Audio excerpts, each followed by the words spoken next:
O mga kababayan, nakita niyo yung post ni Jason sa mayroon daw 2 o 3 mga kababayan na senador na posibleng lilipat sa Lunes. Lilipat? Kinabahan tayo dun mga kababayan eh. Sino ang lilipat? Ayun pala mga kababayan, hindi pala galing dito sa 13. Galing sa kabila mga kababayan, lilipat dito sa Brave 13 na senador. Ibig sabihin, madadagdagan pa sila mga kababayan sa majority. Oh, ayan na. Oh, pero ito ang post ni Manong Jason sa ha.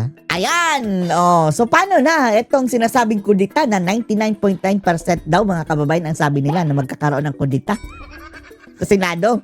Oh, Jason sa may lilipat na 2. Sorry, 3 pala. Oh, papunta sa kampo sa Brave 13 sa susunod na linggo. Tagumpay ang bayan. At sino-sino ang mga ito? May hint din dito si Manong Jay mga kababayan. Tulungan nyo ako ha, i-analyze kung sino ito ha. Kanyang dinidescribe mga kababayan. Yung isa daw, malaki ang galit. Malaki daw ang galit ng isa. Doon sa mamang may daladalang papel na gawa sa rekto. Sino yan? Malaki ang galit doon sa mamang may daladalang papel na gawa sa rekto. Sino ba yung nagpagawa sa rekto? Pero galit daw yun mga kababayan doon sa mamang nagpagawa ng papel sa rekto. Tapos pangalawa, ito daw yung llamadista. Llamadista? Ano yung llamadista? Ayaw kasama ang mga talunan. Laging sigurista. So yun ang lilipat mga kababayan ng pangalawa. Tapos yung isa, nauntog daw mga kababayan yung isa. Ayaw mapag-iwan at matawag na may maleta na kargadera ng motor. Ano ba tong hint mo, Jason sa? Napakahirap naman itong hulaan. Yung isa, galit daw sa mamang may daladalang papel na gawa na sa rekto. Tapos yung pangalawa, llamadista daw na ayaw kasama ang mga talunan, laging sigurista. Sigurista ang pangalawa. Yung pangatlo, naumpog. Nauntog ang ulo. Ayaw mapag-iwanan at ayaw matawag na may maleta na kargadera ng motor. Abangan na lang natin sa Lunes mga kababayan. Abangan na lang natin sa Lunes kung sino itong tinutukoy ni Manong Jay na lilipat sa majority. Sana nga magdilang anghel ito si Manong Jason sa mga kababayan. Dahil ayaw talaga natin mga kababayan na mabalik si Soto. Ragis ng Sotong yan at si Lacson. Kahit matanggal pa si Cayetano mga kababayan, as long as ipapalit, hindi taga-Bagoong Pilipinas. At hindi makakabalik yang sina Soto at Lacson mga kababayan, okay lang sa atin. Gusto nga natin si Senator Marcoleta ng Senate President. Kaso nga lang, kailangan siya sa Blue Ribbon. So sana mga kababayan manatili si Senator Alan dyan sa pwesto. Nang umayos naman ang bansang ito mga kababayan, si Alan Peter Cayetano ay isang abogado ha. Hindi kagaya ni Soto na one ball mga kababayan. Siya nga ang, sa tingin natin, yung nangyari kay Bato na naghahabulan mga kababayan, sa tingin talaga natin mayroong kinalaman dyan si Soto. Bakit niya pinayagan? Dahil under yan ang mga kababayan isa, Senate President. Yung lahat ng pangyayari dyan, mayroong permission ng Senate President. Nag-decide siya mga kababayan as if siya ang may-ari ng Senado. Ang animal na yan. Sana wag talagang makabalik si Soto. Samantala, dito tayo mga kababayan, ang analysis ni Ka-Eric at Dr. Loren Badoy sa nangyaring gulo nung nakaraang linggo.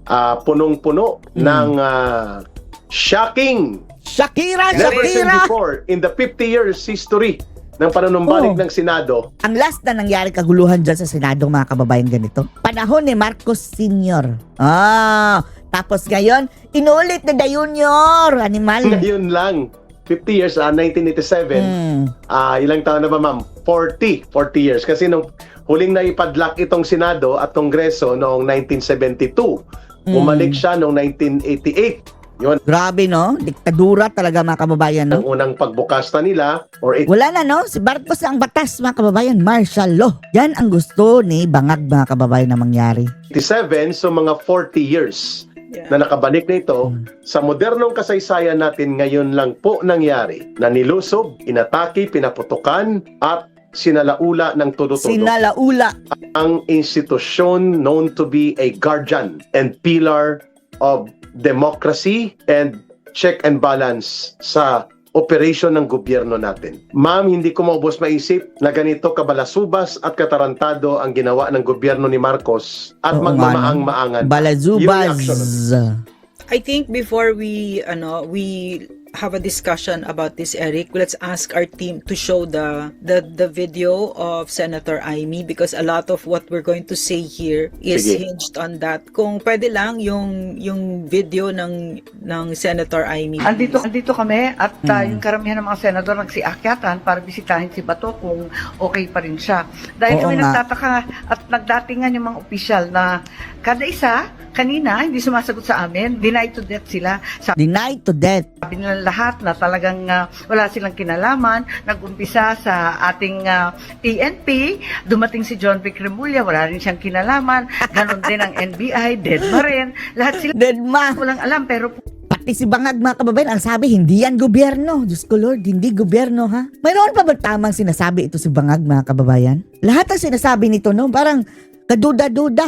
Ito talaga, oh. Sinungaling talaga, mga kababayan, na hindi po yan gagagawa ng gobyerno. Kung hindi yan kagagawa ng gobyerno, hindi na pala gobyerno ang NBI. tutukan tuloy-tuloy. Ganon din, kinausap pa si Presidente Bongbong, si BBM. Sabi din, Kapatid hindi mo. naman daw niya utos yun, ba't daw nagkaganon? Andito pa kami, kanina pa kami narito. Liar. Pero talagang walang umaamin, walang may alam. Wala na, no? Presidente na mismo nagsabi, hindi po yan gobyerno, kalma lang kayo. Parang ganyan pa, mga kababayan, hindi daw gobyerno. Tapos, NBI, umamin si Matibag na mayroon silang operasyon ng ganyan.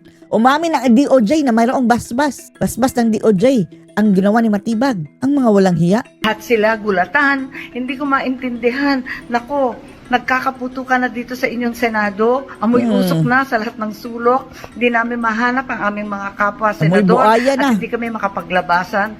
Ay, eto, ang sabi nila, talagang denied to death. Denied to death. Kalma lang kayo, hindi gobyerno ang may pakanan nito. Pero, ang sabi ng NBI agents, inutusan daw sila personally and directly ni BBM. Ayan. Kapatid mismo, si BBM ang nag-utos tapos hindi yan gobyerno. Dahil presidente ang nag-utos. Arrest Bato at all costs, kahit Arrest Bato at all costs. sino pa ang mamatay. Ala Kahit ka, no? Grabe, no? Talagang napaka, salbahe, sino no? pa ang madali. Basta pasukuin si Bato. Ngayon din. Ngayon din. Di na namin maintindihan. Ano ba totoo? Mukhang wala namang nag-utos nito. Bakit nagkaroon ng Senate siege? Senate Ayun. siege talaga. Ma'am, ikaw muna kuha ng reaksyon. Doon kami Kapatid mismo, ha? Nagsabi, ha? Si Bangag ang mag-take off nag-utos. ni Ma'am Lorena. Yeah. The order, according to Senator Amy Marcos, came from Bongbong Marcos Jr., her brother, at nagulat siya ng utos, get Bato at all cost. At all Di bali lang may costs. mga mamatay, wala tayong pakialam, Wala, no? pasukuin si Bato, at syempre, papatapon sa ICC. At kung mayroong madadamay, Yung sa Made in Malacanang, mga kababayan, no? Di ba gusto nga niyang ratatin, mga kababayan, yung nagpo-protesta? Ganyan ka salbahe pala ito, mga kababayan, no? ng mga kung sino man ang nandyan, maybe, direkta na. Pati kung sinong humarang, pati mga senador at kung sino pa, gawin na dapat ang lahat ng dapat gawin para kuhanin si Bato de la Rosa sa Senado. Ma'am, your reaction. I've always believed kasi in patterns, no? Everything is a pattern, and this pattern, o yung sinasabi ni Senator Amy, is quintessential Bongbong Marcos. No, ruthless and more than anything insane. Insane! This Kaya nga, mayroong petition sa Korte Suprema, di ba, na bantay ay ipacheck yan. Ano na nangyari? 10 days lang yun. Lampas sa 10 days. is the thinking of an insane man. Ano Insane. nangyari sa kanya? He's a cocaine addict. Okay, he's a cocaine. Alam natin 'yon. Open secret, Cocomelon. hindi na nga secret yun. Hindi na, it's open and it's not a secret. We all know that Bongbong Marcos is a cocaine addict, and that kind of thinking reflects his cocaine addiction, his lifetime cocaine. Tapos, ang isa mga kababayan, ang issue Pepsi. Tapos, ito kay Ngag-Ngag Coke. Anong mga klaseng tao ito? Addiction where he's willing Addiction. he gave the orders, no? He gave the orders at yung assassination. Andyan, kahit na sinong mamatay, biro mo yon, yun ang Kahit sino daw, no? Kasi I mean, nagsabi niyan mga kababayan, ha? Sinabi niya, no, kahit na sinong mamatay. At saka alam mo yung Senado kasi, hindi naman building yan eh. It's an institution. At saka yung mga Tama. nandyan, yung mga senators, yes, they're human, but they were voted into office by millions of Filipinos and they are symbols of democracy. Okay, so yung pagsaling sa kanila ay talagang pagsaling ng ating demokrasya. So, yung nakita ko dito, no, yung ginagawa ni Bongbong Marcos, Bongbong maliwanag nagnag. talaga nakabaliwan. And I-check lang yan, ipacheck, di ba? Gusto talaga ipacheck ng Korte Suprema mga kababayan. Ay, hindi pa pala, pinasagot pa lang. Ano kayo sagot ni Bangag? Natural, walang maaamin mga kababayan na addict at saka baliw. Deny siguro talaga yun, oh. Pero hindi lang dapat then he mag-deny. said, no, on top of that, he Denial is not enough. Patunayan mo, pacheck ka. denied, di ba? Mm. Very barefaced.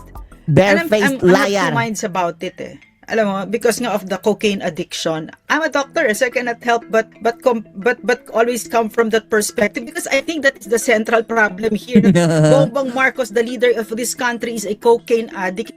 Oh, hindi lang yan. Ang sabi ni Amy, buong pamilya. He's not a simple, Sabi ni Amy, he's not a recreational cocaine user. No, he's a cocaine addict. Bangag Addict. nga, He bangag, cannot di live ba? without it. No? So, as a doctor, I know exactly what cocaine does to the brain. It affects all functions of the brain, all functions, the judgment, the perception, the decision making, etc., the impulse control. So I'm of two minds here. It's possible that he's just really simply lying because he is a pathological liar, Same, as cocaine addicts are, right? As addicts are. And then number two, maaaring nakalimutan niya, maaaring hindi niya talaga naalala.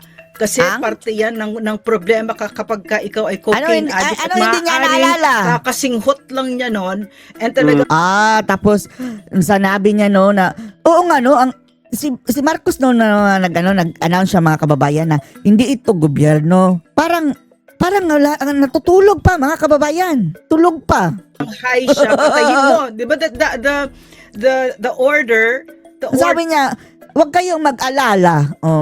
Ganyan pa talaga mga kababayan. Mag-alala. Hindi ito kagagawa ng gobyerno. Kalma lang kayo. doesn't come from an executive who is in control, a calm and rational executive. That ngayon din, yan ang sabi, di ba? Yan ang sabi, yun ang naalala Right ko now, sa sinabi ni. So those are not orders of a rational person anymore. Yes. And to not understand the gravity of what he's doing. Gravity, Diba? So, yun yung Alam mo, Ma'am Lorraine, sa sinasabi mo na yan, na maybe at the time high na high siya, nang High na inilabas high, yung utos butterfly. na yun sa NBI at grupo nila Trillanes, and then ang sumambulat ang iskandalo, maybe pababa na ang tama, sober na siya, biglang tawag. Sober! Ano to? Ba't nangyari ito? Yeah. So tawag siya. Wala no? Paano kasi, yan kasi no, nabudol tayo. Sabi ni Tatay Digong, nagnag nga nga yan. Hindi tayo naniwala. Paulit na naman tayo mga kababayan, wag na lang tayo Tapos na ito andyan na yan. Lesson learned na lang mga kababayan. Kay Senator Alan, okay ba kayo, Senator Alan? Wala kong iniutos na ganito. Ma'am, is that Gusto, Lord. possible in a medical context Yes. na Ay, kapag masira ulo na mga kababayan ng ganyan, no, di ba? high ka, then hyper ka, and then galit na galit ka, you are emotionally driven up, nagso-surge ang lahat sa utak mo, sa Hindi enerhiya naaalala. mo. Or, nambudol lang talaga. Which is, talagang, mambubudol na naman yan. Mambubudol talaga. And then pagkatapos na pababa ang tama ng droga, according to your medical explanation, pwedeng na-realize yan, anong nangyari na to, nagkaputukan na. Dahil ang sabi niya mga kababayan nanood daw siya ng 2 hours and a half. Ha? Sinabi talaga niya ha? I-review pa rin ninyo. 2 hours and a half nanood siya. Tapos, bakit nanood ka lang ng 2 hours and a half? Wala kang ginawa. Dapat sana, nung umpisa pa lang ng putukan, sinabi mo na stop it. This is insanity. NBI, you are under my command. Under the command ng NBI mga kababayan Pull out. Isang ganyan lang yan, bangag mga kababayan. Pero wala Hindi Nambudol pa. Yeah. Pwede ba yan? Yes. Because ang cocaine, Eric, mga kababayan, is an upper. Bilis lang siya. Mabilis talaga siya. Tapos mabilis din siya bumaba. Bumabagsak ka talaga yan. Nagka-crash ka talaga. 'Di ba? So, yun yung sinasabi natin na yung perception niya like for example, another example ha. Because I believe that the video of Dean Chase is correct. I believe yung he's doing the act, he allowed the guy to video him, not understanding that I'm the president. Imagine. No, so Kasi sabog yun. his judgment. Okay, let's stick to Kumusta this. na si Dean Chase? Let's stick to this. Yung Wala, hindi nakagkaroon ng traction ng kababayan na yung pasabog ni Dean Chase na last na mayroon daw Aida Marie si Ngagva. Text lang kasi yun eh. maaring because his own sister said it, and even let's just even take that away. His actions are actions of a cocaine addict. He does not want to have a hair follicle drug test, which in the real world, everywhere, all over the world, is the presumption of guilt. Talagang cocaine addict ka. So maaaring kaka-load lang niya nun, tapos nasawatan na naman kasi yung plano niya, biglang nagkaroon ng majority na Yeah. biglang natanggal sa kanya. So syempre maaring praning siya. Yan mga kababayan, no? Additional na nga yan mga kababayan. Yang reason na dapat palitan na o alisin na si Ngagva mga kababayan, additional na lang iyan. Unang-unang dapat ninyong tingnan mga kababayan is yung sitwasyon ng Pilipinas. Tingnan nyo naman, hindi nyo madidinay mga kababayan, nagkandaletse-letse na tayo. Hindi nyo yan madidinay. Diyan pa lang performance-wise ni Ngagva mga kababayan, hindi na siya karapat-dapat na mamuno nga. Dapat na siyang mag-resign dahil wala na, disgrasya na ang Pilipinas. How much more na eto pa, mayroon pang issue mga kababayan na Judictus Benedictus. Tapos I love Marcos pa rin. What Kaya nasasabi natin kung sino ba mga itong sumusuporta kay Marcos mga kababayan is outright stupid. Outright stupid. Bismayado siya. Paranoid. Di ba? So, Yung it all frustrations fits in. pala, ma'am, Yeah. yung pagkakadismaya can trigger you to do more of cocaine or drugs dahil Because outlet that's mo his ito way. at That's his way tama of ba? coping. That's his way of coping, Eric. Okay. That's his way of coping. No, so Tama. this is why the mandamos for the petition for the mandamos for his health condition is of prime importance, because what we have right now is a country that's being led by a madman, Madman. an insane person that he would order an attack. Patayin ang dapat patayin kung sino man yan. Mahuli lang si Bato. Sabi ni Amy. On the institution of Senate and on senators. Diba? Correct. And this is very dangerous, mga kababayan. Very. Talagang Kung wala dangerous. na pala sa katinuan. Ang problema niyan mga kababayan, mayroon talaga tayong gut feeling no na mayroon niyang gagawin para hindi yan makababa sa pwesto sa 2028. At eto na nga, 'di ba? Mayroon ng usap-usapan ng charter change, mag-constituent assembly na sila. From an initial medical perspective and explanation na binibigay po ni Dr. Lorraine Maribadoy, at ito po ay kinukumpirma Dr. naman Lorraine ng kanyang Marie. kapatid na si Bongbong Marcos is a chronic cocaine addict. In a public speech, hindi po 'Di ba? NME magazine mga kababayan, kilo-kilo of cocaine. Andun ha, yung mga banda na mismo ang nagsabi na kagrupo ng NME magazine, kilo-kilo ng cocaine dinadala ng anak ng presidente ng Pilipinas.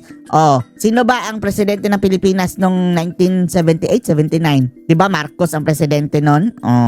kami nagsabi niya na confirmatory speech po ni Senator Amy yan. Millions of people in the world nakakita at nakarinig. So ang sinasabi ni Ma'am Lorraine, kung yan ay nananatili at ginagawa pa rin niya, hindi malayo na madisgrasya ang ating mga institusyon sa bansa. Nadisgrasya na nga. Susunugin at bubugbugin at tudurugin ang mga senador sa kanilang mga karapatan at kanilang integridad at kalayaan bilang isang malayang lehislatura na tagapagtanggol ng demokrasya. Kasi ma'am, na-realize niya, no? Sabi niya, wala akong maalala, may utos kami dyan na mag-deploy sa inyo. Pero, pina-pull out ko na sila, which is a clear inconsistency. Paano mo ipo-pull out ang isang Even bagay in na that hindi order, naman pala diba? dineploy? Consistency talaga, no? Tama. So sabi ni Ma'am Lorraine, consequence yan ng unstable mental health condition of a president given with enormous and wide latitude of power and authority that can be dangerously abused against the people in the country. Yeah, Eric, apart from what the vice president, the senator said, his sister said that he's a drug addict, right? Apart from that, and apart from other things, no, the way he conducts himself, etc., etc., he himself has told that he is a drug addict, he is a cocaine addict. How? His refusal to have a hair follicle drug test is in fact in the real denial. world. I'm just underscoring that because it's not an opinion of mine. It is the accepted explanation for someone who will not have a drug test. It is an admission that indeed you are using illegal Hagway. drugs. That's it. That's Yes. by his own admission. Therefore, he's saying to us, yes, by his own refusal to have a hair follicle drug test, you're saying I am indeed taking illegal drugs. Kasi tayo na nag-hair follicle drug test tayo, Eric. Oh, Tama. si Eric nga kalbo, nag-hair follicle pa. Did you for 1 second say, no, ayoko nga, right? No, No, I sige, did tara, not. let's go, right? Mhm. So, Yeah. so yun. So, what we're saying right now, Eric, no, mga kababayan, at saka nakita naman natin na, I was gonna say kasi dadalhin niya tayo sa peligro. Nandun na po tayo. Nasa peligro na tayo. Nasa inidoro na tayo mga kababayan. Hindi natin sukat akalain na lahat tayo papasok sa inidoro dahil kay Marcos. Dati-dati nangungutya pa tayo mga kababayan. 8 diretso sa inidoro. Andyan na kayo sa inidoro. Ngayon, we are in the septic tank. Andun na tayo sa Poso Negro. Nandun na tayo ngayon. Bagsak ang ekonomiya. Lahat yung Philippine Stock Exchange, bagsak na bagsak. Bagsak na bagsak. Ang piso, halaga ng piso. Okay, nagka-inflation ng 7. Never before ever. And it is 20-year low. Ma'am, 20-year, 20-year 22-year low. Low, ha? And- Lowest. Pati piso, lowest. And it is Ang foreign direct investment a year ago, lowest din mga kababayan. How much more right now? Bagsak yun ng more than 50 kalahati, di ba? Paano na ngayon? now the sick man of Asia again, like during his Wala, father's no? The time. sick And man, it no? can all be directly connected to his corruption, to his massive theft. So, now that he's holding this much power, pwede niya talagang yung ginawa niya sa Senado at saka it really validates what the Vice President said. No, na kapag ka ako inassassinate, 'di ba? Yun ang laging tinuturo kay Vice President. Kasi meron talagang assassination plot si Bongbong Marcos at si Martin Romualdez yan. at si Lisa Marcos sa Meron Vice talaga. President. Oh. So And yun the yung Vice it President, validates the mayroon siyang ruthlessness and the report dito. brutality. Ano no, Ma'am, Eric? no? Ano? May report dito na natatanggap si Vice President consistent na Yes. siya'y pinag-iingat dahil siya'y pinagpaplanuhang ipapapatay. Tapos binaliktad pa mga kababayan nila ngayon na si Sara daw ang ng-threat. Diyos ko Lord. Yes, yes. So, very consistent sa nakita natin sa Kongreso, sa Senado ngayon. Di ba? Ma'am, itatanong ako sa iyo before natin Yeah. puntahan ang mga detalye at specifics ng mga pangyayari upang makita kung gaano kadelikado po ang naging hakbang ni Marcos Jr. coming from an unstable psychological mental health condition as Unstable. initially viewed by a medical doctor practitioner in relation to the public knowledge na siya ay nalululong at nagdudurog sa droga. Ma'am, bakit mo sinabi na kanina before we got on board that you believe personally na kung hindi napigilan ng Senate Sergeant at Arms ng mga Philippine Marines at ng liderato sa security ng Senado led by retired Major General Mau Aplasca, pwedeng may mga namatay na ilang senador sakaling Pwede talaga. napasok ng mga naka-uniforme o may mga vest ng NBI na may mga mahabang baril at pwedeng may mga senador na magkaroon ng physical barricade to prevent the illegal arrest and illegal attack on Senator Bato de la Rosa. Are you of the belief na papatayin, babarilin sila kapag hindi Yeah. napigilan yon? Ma'am Lorraine? Sinabi na ni Marcos definitely, Eric, Inamin definitely. niya That's why we would like to Sabi ni Amy ha. Sabi ni Amy. Oh. Kasuhan niyo sa Amy kung di yan totoo. thank and we applaud retired General Mau Aplasca for his heroism. Kasi alam mo that warning shot, pag may lalapit sa bahay mo na armado, hindi mo gagawin yon. Ako baka siguro diretsuhin kong babarilin, but a warning shot means Diyan ka lang. Okay, wag ka nang lumapit. Natural, gagawin niya yung trabaho niya yun, mandato niya yun, di ba? So we would like to thank him because definitely, anong yung dumating yung mga NBI yun, no? NBI operatives yon na naka-long arm, na may nagkaroon ng, di ba, anong gagawin mo? Duduraan mo? Ano sasabihin mo? Uy, teka muna, may Bible. Ito sabi sa Bible, do not kill. Ha? Pwede mo bang ganunin yun? Di ba? Parang, Yes. parang yung, Eric, parang yung mga na-recruit na NPA. Di ba? Yung sinasabi ng mga sundalo. Oh, Hindi naman namin alam na 16 years old yan or 15. may hawak ng Armalite, may hawak ng tapos baril. bumabaril, di ba? Nagpapaputok. Anong gagawin mo? Uy, magdasal muna tayo. Kaya ano sabihin mo? Uy, teka muna, ilang taon ka ba? Tama. Sino nag-recruit sa'yo? Siyempre, Oy, hindi, pero di ba? mama, Yeah. mind you, Ma'am Lorena, General Aplaska made a strict adherence to the rules of engagement. Yes. Na makita niya na may umakyat at pumapasok na may mga baril at mga hindi siya sigurado kung hostile forces, nagtanong siya sino yan. Tapos hindi sumasagot, may mga baril na gumagapang, nagmamaniobra, nag-warning shot siya, that is correct. Yeah. At sumagot, NBI kami. Sinagot ni Senator General Aplaska, Ma'am Lorena, ito account ito sa interview niya. Sinabi niya na ibaba niyo mga armas niyo, hindi kayo pwedeng pumasok dito. Senate premises ito, you are not allowed to enter this without proper coordination. Hindi sumagot, nag-akma na itaas ang mga rifle nila, kaya nagkaputukan. These were the accounts of General Aplaska, and I do not think nagsisinungaling siya dito, Ma'am Lorena.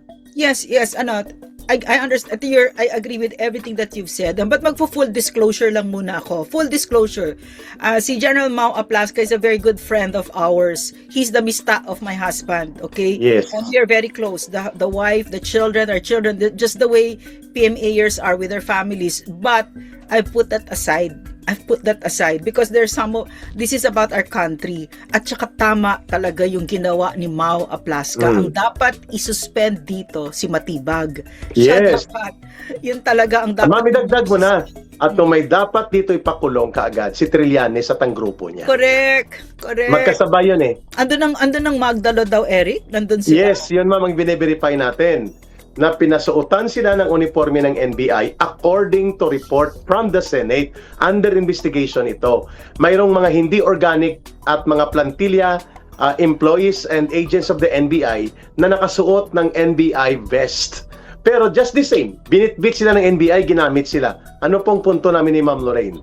Ang pananagutan po, babalik pa rin kay Matibag at kay Trillanes. Because Trillanes is no longer in the position to participate or execute any authority of the government. Therefore, bogus, impostor, illegal. Bakit siya ang nagkukumpas sa NBI at bakit siya inuutusan o nag-uutos sa NBI at kay Matibag? So ito pa lang is already a suspect situation. Sa tanong ni Ma'am Lorraine, may lumabas na impormasyon na may mga Magdalo, recruits, di umano, na nakasama at nagsuot lang ng NBI uniform pero hindi sila organic to the NBI, kaya kampante si Matibag na walang NBI doon. Ano bang totoo?